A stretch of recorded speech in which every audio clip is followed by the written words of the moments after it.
Hoping that it is the start of a full overhaul of the country's leadership, Algerians celebrate the resignation of President Abdelaziz Bouteflika. The 82-year-old stepping down after weeks of protests, saying he was taking the step to stop the bickering. When crowds first took to the streets, it was to demand that Bouteflika would not seek a fifth term in office. But over the weeks of peaceful protests, the fear of criticising the government has faded away. And now people say they hope Bouteflika's departure is just the first step towards some serious change. Ivana Scatola brings us some reactions. It's the announcement Algerian people have been waiting for months. After resisting weeks of protests, President Bouteflika has officially resigned. The news came shortly after Algeria's Army Chief of Staff convened a meeting with those at the top of the military and called for, quote, the immediate application of the constitutional procedure for removing the head of state from power. Our decision is clear and there's no turning back. We stand by the people, so all demands are met with no exceptions. It wasn't immediately clear who would take over. According to the constitution, the president of the upper house, Abdelkader Ben Salah, should step in as leader for a maximum of 90 days so that elections can be organised. The president's resignation comes a day after a communiqué from the presidential palace stated he would resign before the 28th of April, when his term was officially meant to end. But the announcement fell flat with protesters and the opposition, who said it didn't go far enough. Angry demonstrators first took to the streets over 6 weeks ago to protest the ailing president's decision to seek a fifth term in office. Nationwide mass protests soon evolved into general anger against the political elite. Algerians are demanding a complete overhaul of the political structure, which they see as corrupt and out of touch. OK, well, we can cross now live to Algiers to get the latest on the situation there and join our correspondent, Monsef Aid-Kassi. Monsef, tell us, firstly, we saw initial celebrations there on the streets of Algiers to that resignation. What's the mood like now? Give us a bit more of the reactions currently.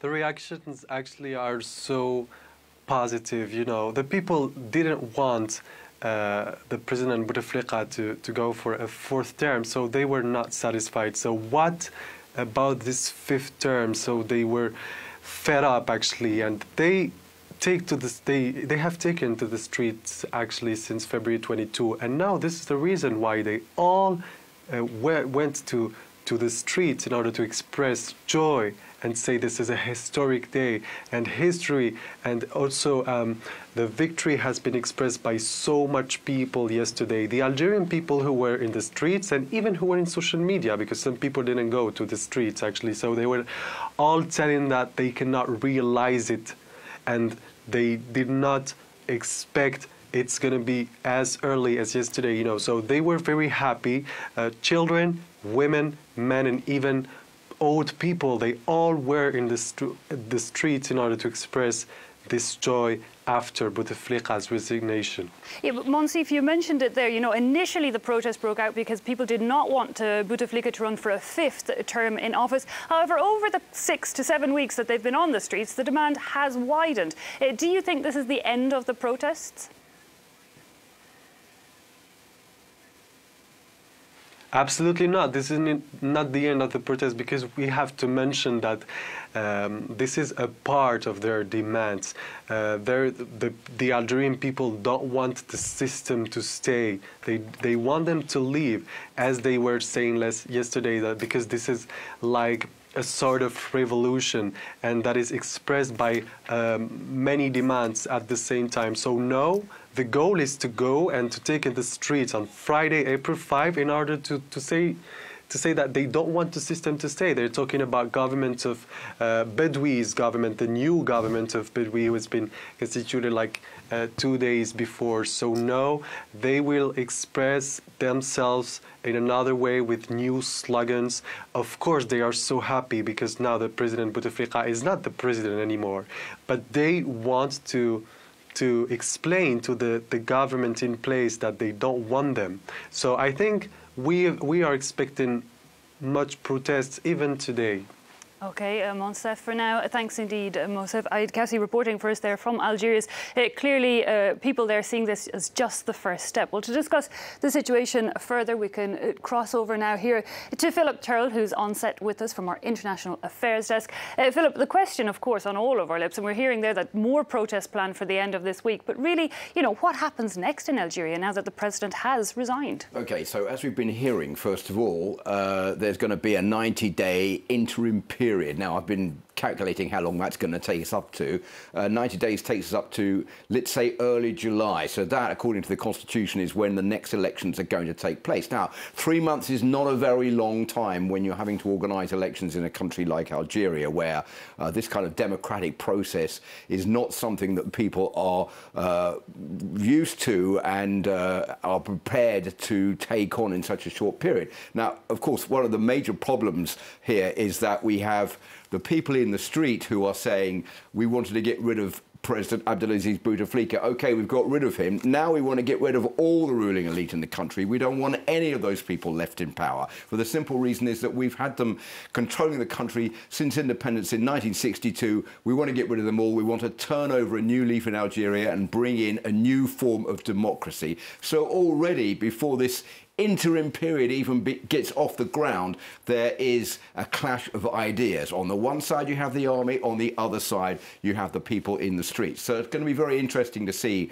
this week on Friday just how many people turn out, how big that protest is going to be, exactly what they're going to be asking for. I think there's no doubt about the fact they're going to be asking for the whole ruling elite in Algeria to stand down and for a whole new political class to come in and those people to run in the elections. Be interesting to see what the reaction is going to be now from the ruling elite, the interim government that was brought in last weekend by Abdelaziz Bouteflika before he stood down. Indeed. In fact, he just nominated that government a few days ago, a government that will now have to stay at least for the transition period. You know, Bouteflika was at the top, but it sounds like there was quite a wide band of other elites that had been there for many decades around him. I think that is definitely true. And one of the perceptions of the demonstrators is that, OK, we've been asking for Abdelaziz Bouteflika to resign, principally because he has been running the country since 1999. He's done a good job. He's been a good president. He brought us out of 10 years of civil war with the Islamists. We've had peace over the last 20 years. But there are problems in the country. There is rampant corruption. There's unemployment. And the oil revenues are going down. So we want a new form of government to come in. We want all the cliques, all the corruption at the top of the state to come to an end. We want something brand new. So that is the challenge now facing Algeria. And that is what these young people want. Coupled with that, of course, is the fact that they want to get rid of Abdelaziz Bouteflika because of the fact that he was incapacitated, having had a stroke in 2013, and they saw him as being a puppet president who was being orchestrated by people behind the scenes. They said they'd had enough. They want a new form of Algeria, and that is what I think these protests are going to carry on for. OK, well, Philip, stay with us. But of course, Bouteflika's resignation came after the protest, but also following pressure from the military. On Tuesday, despite a pledge from the president's office that he would leave before the end of the month, the army chief of staff repeated a call for the ailing president to be declared unfit for office. The Army general, had been a long-time Bouteflika ally, but had become a powerful voice against the veteran leader. He says the army's sole goal now is to protect the people from a handful of those who have unduly taken over the wealth of the country. Claire Mosson looks at the role the army has played. Long the backbone of Abdelaziz Bouteflika's power, the Algerian army ultimately abandoned the 82-year-old president after weeks of protest. The army's powerful chief of staff, Ahmed Gaid Salah, called a meeting of the top brass on Tuesday and said that Bouteflika had to go immediately. Our decision is clear and there's no turning back. We stand by the people, so all demands are met with no exceptions. The first sign of the army's disintegrating support for Bouteflika came last week, when Gaid Salah, a longtime ally of the president, called for him to resign or to be declared medically unfit under Article 102 of the Constitution. The army has been the central power broker in Algerian politics for decades. It has chosen, approved, or removed every president since the country gained independence in 1962. In 1965, an army colonel, Houari Boumediene, ousted the country's first democratically elected president, Ahmed Ben Bella. In 1992, during the decade of bloody civil war, the military pushed out President Chadli Ben Jadid, and in 1999, the army helped usher Bouteflika into power, backing him through his 2-decade rule and allowing him to defy term limits and weather unpopularity and ill health. Claire Muffson there, bring us through the role the army has played in Algeria. Clearly they're also playing a role in the resignation now of President Abdelaziz Bouteflika Philip, and saying it's on the side of the people. OK, I think the army's got the jitters. That's my reading of this. The army has seen the movement growing in the streets since the 22nd of February when these protests first started.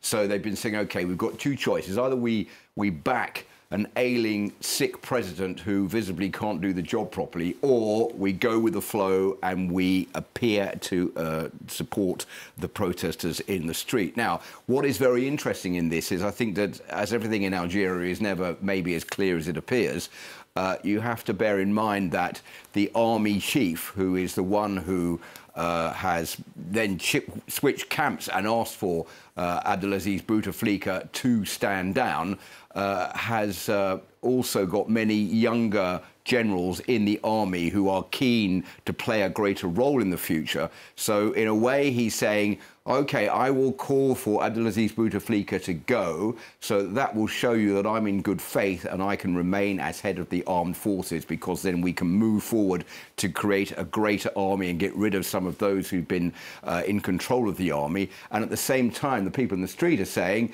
well, that's a good sign because the army is on our side. It's asking for Abdelaziz Bouteflika to stand down. Therefore, we know the army is backing us. But just exactly what the army's playing, the army game in all of this is, it's a bit unclear. I think we'll have a bit more of an idea about that and where it's going in the next couple of weeks or so. OK, indeed, one to watch for sure. Philip, thanks indeed for that insight into that situation in Algeria. Well, I've moved back, as you can see. Bouteflika Laurent has joined us in studio to give us some more reactions to that news from Algeria, with a look at the international papers. Bouteflika, you know, what are you seeing as the headlines? Well, we've been looking predominantly at the Algerian papers, of course. Let's show you El Mujahid, which is a paper close to the government. A pretty straightforward headline on its front page. President Bouteflika notifies that he's resigning. He's agreed to step down. And the man underneath him there is Gaïd Salah, the head of the army, who is promising, as Philip was saying, that the army will support the people until their demands are met. For this paper, at least, I quote, it's a beginning of the end of a whole system. That's a hope, at least, for many Algerian people.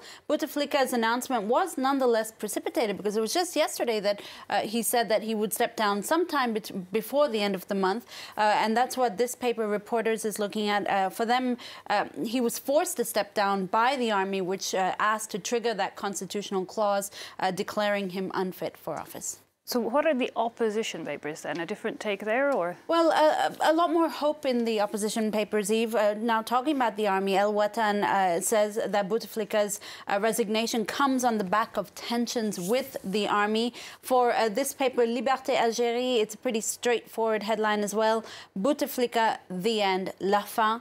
And what's interesting is El Haba, which is a paper in Arabic, is actually headlining on something a little bit different. We're not seeing a picture of Bouteflika as we are pretty much all over the main papers today. Instead, they're choosing to pay tribute to the Algerian people, who, of course, are responsible for these events in Algeria. The paper hailing the, quote, tsunami of peaceful protests that's led to this change after 20 years.